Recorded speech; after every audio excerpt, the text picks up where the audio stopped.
Hey, this is Robert. Welcome back to Horseshoe Mountain Ranch. Well, we've got some new additions to the herd this week. We got 3 registered Lamachas. And I know what you're thinking. We've got Nubians, which have the biggest ears of all. And we go to ones that basically just about don't have ears.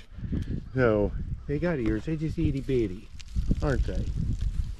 So, my wife saw these for sale and it was such a great price she couldn't help herself.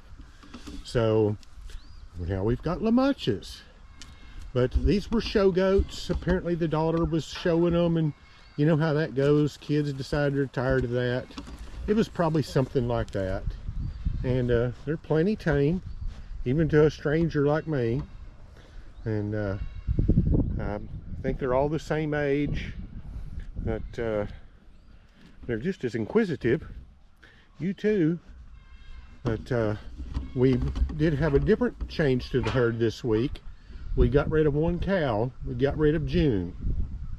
So we're continuing our quest to reduce the cattle herd and apparently increase the goat herd. Because now with the babies, this makes 38 goats. Yeah, that's what I thought. Anyway, next I'm going to show you what I've done on the tractor. Okay, the other things we did today is an oil change and filter on the tractor and air filters. And you know, even doing it yourself these days, you're still in for $100 for an oil change, because these hold a whole lot more than your car does, and it adds up. The other thing, remember last week, this sickle mower I'm trying to get going, the belt from John Deere, according to their manual, was the right one, but it was like 3 inches short. And so, and that's the one they called for. So I got online and found this joint called vbeltsforless.com, and they were 1/3 the price of John Deere belts. And so what I did, I got me one 2 inches bigger than the John Deere belt and one 3 inches bigger than the John Deere belt. That way I don't have to wait yet another week to get this thing operational. So I think the one that was 2 inches bigger ended up being the right one. And it had room to tension it, and it's still got room for a little more, because it may stretch a little when it breaks in. I do have the guards for this thing, but I'm not going to run them till I've run this a bit, the belt's broke in. Only then may I put the guards on. But I'm still waiting. I ended up taking the PTO shaft to a machine shop and on Tuesday, and they said it'd be a minimum of a week. So I'm yet at least another week out to getting this thing going. So it looks like I'm going to be using the riding lawnmower in this, some of this, as bad as I hate to. But I would rather have 7 foot at a time in the air conditioning with the radio playing. And it ain't like we got little kids running loose in the backyard or nothing. No one ever walks through there. It's mainly, oh, I don't know, keep it where you can see snakes and stuff. And oh, let me tell you, they're out already. I killed one Friday evening after work down here by the goat barn, and the day before, our dog that lives over at the house, he got bit. He just wouldn't stay out of its face, and by the time we heard him barking and saw what was up and then went to get something to try to kill it with, it was gone, and he's already been bit. So 3 or 4 Benadryls later, and yeah, he swelled up a little bit, but he's getting better now. So maybe this will teach him a lesson, but I seriously doubt it. He's not that bright. So this is Saturday afternoon, and you can tell it's like in the 80s already. I guess you'd call this pre-summer, since we don't seem to have a spring anymore. We go from wearing jackets to sweating our heads off. So I don't know what's in store for tomorrow, when I'm going to do more. I'll probably be on the lawnmower the whole time. I'll keep you posted. Okay, it's the next day, and we're going to check on Dooley. He got snake bit a few days ago, right on the corner of his mouth, and he was all swelled up real big right there on the side. Yep, that's a little more of a close-up than people want, Dooley.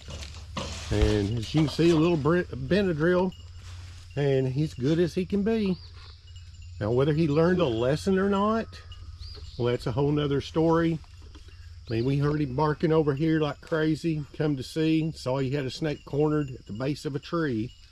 Went to get a gun. By the time we got back, the snake was gone, he was bit.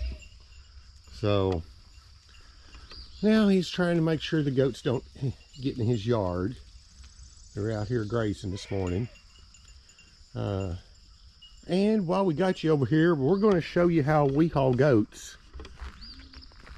You know, Thursday, my wife went and picked up those 3 Lamachas, and coming up next weekend, I think it's a Friday, Saturday, Sunday event, there's some kind of big goat show going on at the state fairgrounds, and my wife's going to take a couple. She's going to take the Billy, Jimmy here, and so yesterday her and her granddaughter sheared him because that's what they require there. So he's looking a little slimmer, though he's still a fat goat. And they're going to take one little yearling that we call Angel, a little reddish goat. Of course, after shearing, she's not so red. What, bud? You don't get to go anywhere. You got to stay home. Yeah, you're just as useless. So, okay.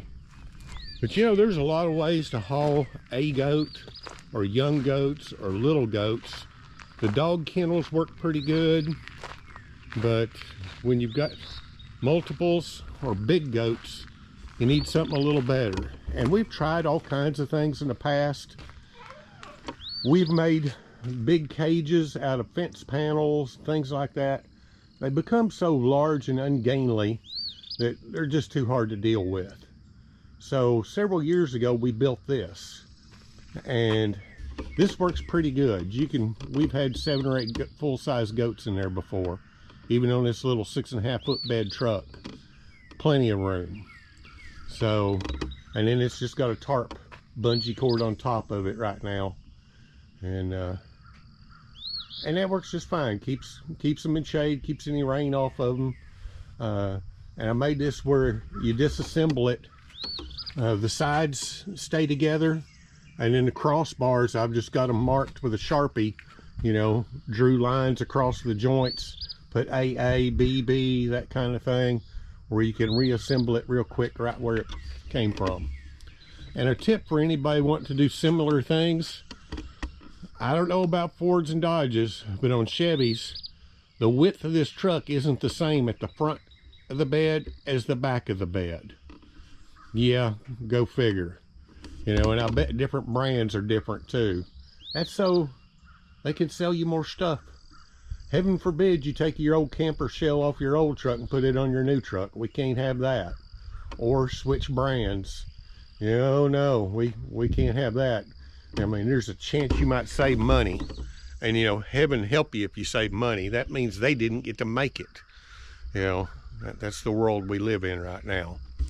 But you can build you something like this pretty cheap, you know, and for us, it comes apart real quick. It doesn't take up a lot of room. We've got a room up in the barn that you just lean it against the walls and you're ready to go the next time. You just whip it out. 30 minutes later, you've got it. So, just wanted you to see that. There's not much else to report today. We had some rain last night, some big lightning, nice thunder, but there just wasn't a whole lot of rain out of it. But it's keeping things growing. So, in fact, that's how I'm probably going to spend the rest of the day, is on the lawnmower. As much as I don't like that. It's a shame you can't spray the yards with some kind of growth retardant. You know, like you spray it when it gets to the height you want. It just stays that way. Wouldn't that be awesome? You know, if only we used our powers for good instead of evil. You know, We're out there trying to cure other things when really this is what we need to be doing. So anyway, that's going to do it for today, and we'll see you next week on Horseshoe Mountain Ranch. And if you get a chance, drop by. I'll leave the gate open for you.